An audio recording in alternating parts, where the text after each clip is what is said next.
바울 서신 이후 신약 성경의 나머지 기록들인 빌레몬서에서 요한계시록에 이르는 문서들은 하나같이 같은 패턴을 반복합니다. 바로 바울을 미화하고 교회의 권위를 높이며 예수를 신격화하고 인간을 억압하는 구조입니다. 이 흐름을 따라가 보면 성경이 어떻게 사탄적 체계로 신의 절대성을 훼손하는지 명확히 드러납니다. 첫 번째, 빌레몬서. 바울 미화의 결정판인 빌레몬서는 짧지만 핵심은 바울을 이상화하는 데 있습니다.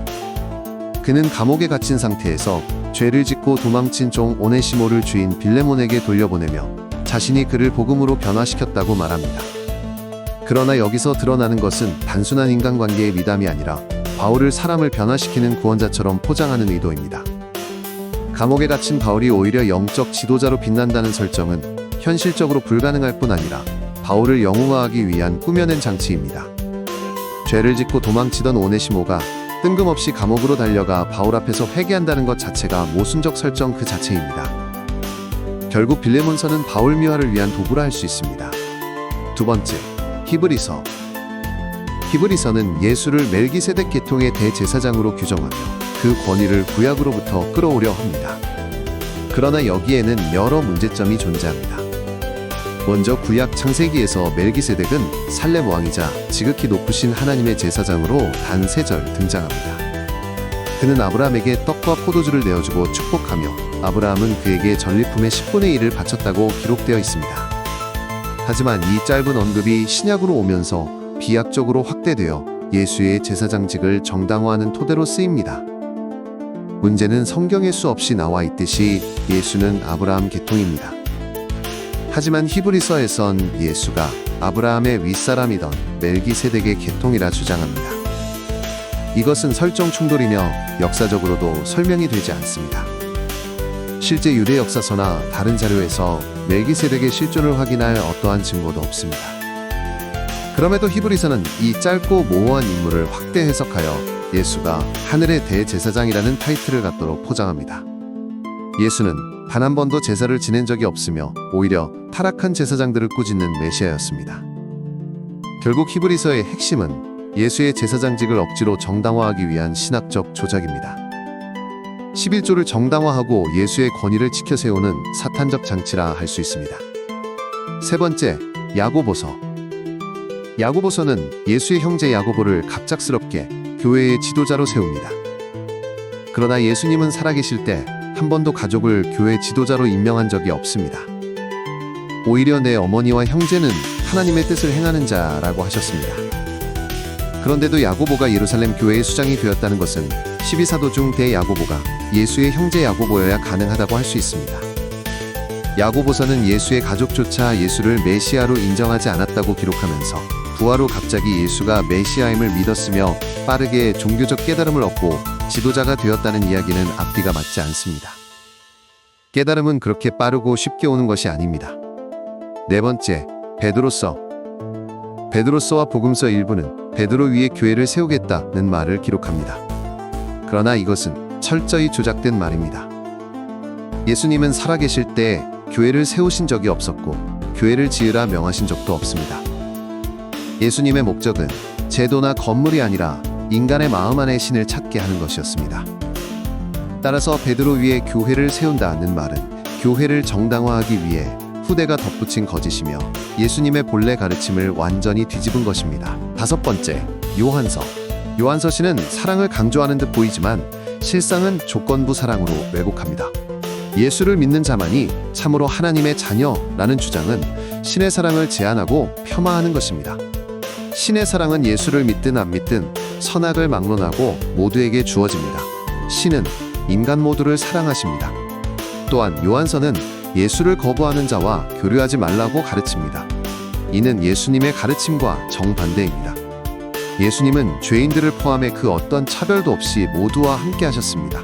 그러나 요한서는 교회 안으로 들어오라, 예수를 믿어라는 강요로 가득합니다. 결국 신의 사랑을 교회의 울타리 안으로 가둔 것입니다. 여섯 번째, 유다서. 유다서는 예수의 형제들조차 예수가 죽을 때까지 메시아임을 몰랐다고 주장합니다. 그러나 성모 마리아부터 시작해 예수님의 가족이 예수님이 메시아인 것을 몰랐다는 것이 말이 되지 않습니다. 더욱이 부활 후에 갑자기 가족들이 제자와 지도자가 되었다는 서술은 억지입니다. 예수의 가족들은 모두 예수를 따르는 영적 공동체의 일원이었을 것입니다. 성모 마리아의 동정녀 설정을 유지하기 위해 예수의 가족을 포함한 영적 공동체가 있었다는 사실을 감추고 가족을 정치적으로 끌어들여 억지 신격화와 명분을 내세우려는 조작입니다. 예수의 가족이라면 그 누구보다 예수를 따를 수밖에 없습니다. 7번째, 요한계시록. 요한계시록은 종말과 심판을 다룹니다. 그러나 그 묘사는 예수님의 가르침과는 전혀 다른 공포와 기괴함으로 가득 차 있습니다. 천사들이 괴물처럼 묘사되고 숫자와 상징으로 사람들을 혼란에 빠뜨립니다. 이는 진리를 보여주는 것이 아니라 천사의 모습을 의도적으로 왜곡해 두려움을 조장하여 신도들을 통제하려는 장치입니다. 하지만 다른 예언적 내용들은 진실에 가깝다고 생각하고 있습니다. 빌레몬서부터 요한계시록까지 신약의 마지막 문서들은 공통된 흐름을 보입니다. 첫째, 바울 미화. 감옥 속에서도 영웅으로 포장합니다. 둘째, 허구적 인물 이용. 멜기세덱을 끌어와 예수와 연결시켰습니다. 셋째, 혈연 권위 세우기. 예수의 형제인 야고보와 유다를 갑자기 지도자로 세웁니다. 넷째, 교회의 정당화. 베드로 야고보를 교회와 연결시켰습니다. 다섯째, 조건부 사랑. 예수를 믿는 자만 하나님의 자녀라고 거짓 내용을 삽입했습니다. 여섯째, 억지 서술. 가족이 예수가 메시아임을 몰랐다는 설정을 만들었습니다. 일곱째, 공포 정치. 천사들을 기계역에 묘사하여 사람들을 두려움에 빠지게 해 통제하려는 모습을 보입니다. 결국 신약 성경은 진실을 전하는 것이 아니라 교회의 권력과 사탄적 구조를 확립하기 위해 꾸며진 장치들입니다. 예수님의 본래 가르침은 차별 없는 사랑, 자유, 깨달음이지만 그런 가르침은 온데간데 없고 예수와 바울을 신격화하고 교회의 정당성을 주장하며 권력화하였습니다. 또한 공포심을 조장한 통제와 각종 차별들을 기록합니다. 따라서 우리는 깨달아야 합니다. 신앙의 목적은 교회가 아니라 신의 존재와 사랑, 그리고 진실을 깨닫는 것입니다. 종교의 틀을 넘어 진실을 보고 사탄적 구조에 맞서야만 구원의 길로 나아갈 수 있습니다. 저는 예수가 메시아임을 부정하지 않습니다. 그는 인간을 초월한 가르침과 깨달음을 주었고 인간이 오를 수 있는 모든 깨달음의 끝에 도달한 분이라고 생각합니다. 하지만 사탄 숭배자들은 성경을 통해 진실을 왜곡했고 예수를 신격화하여 인간이 진짜 신을 잊게 만들었습니다. 신은 실제하며 절대적인 분이십니다. 그 누구도 신을 대신할 수 없으며 그 어떤 존재도 신이 될 수 없습니다. 이 간단한 진실을 깨닫지 못하게 만든 것이 바로 사탄화된 성경입니다. 성경을 무조건 믿는 행위는 진정한 신앙심이 아니라 사탄의 권위를 추켜세우는 일이며 사탄의 뜻을 따르는 길입니다. 성경은 오류와 거짓으로 가득하며 반드시 진실된 내용만을 찾고 믿어야 합니다. 성경을 종교적 틀 없이 살펴보면 진실을 찾을 수 있으며 신의 존재와 그 위대함 또한 느낄 수 있습니다. 우리는 사탄 숭배자들이 관여하고 작성한 성경을 무조건 믿어선 안 되며 그 안에 진실과 진리를 찾아야 합니다. 그것이 바로 성경의 진짜 존재 이유입니다. 당신은 지금도 성경이 무오류이며 절대적 진리라고 생각하십니까?